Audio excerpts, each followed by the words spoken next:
Buongiorno e ben ritrovati con una nuova edizione del TG Flash di New Sicilia.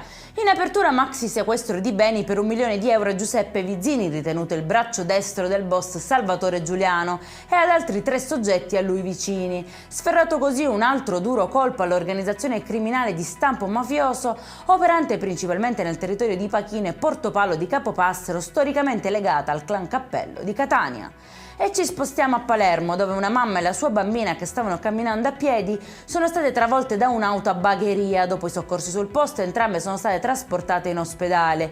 I rilevi sono ancora in corso, affidati alla polizia municipale. Annullata con rinvio dai giudici della Suprema Corte di Cassazione la condanna all'ergastolo per la mamma del piccolo Evan, il bimbo di 1 anno e mezzo deceduto all'ospedale di Modica per grave insufficienza cardiorespiratoria da broncopolmonite da aspirazione, riconducibile secondo i periti alle lesioni subite, processo da rifare anche per il patrigno. Continua invece l'attività esplosiva sull'Etna al cratere di sud-est. Attualmente la lava è a quota 2000 metri. Restano ancora chiusi invece 3 settori dell'aeroporto di Catania a causa della conseguente emissione di cenere vulcanica nell'atmosfera.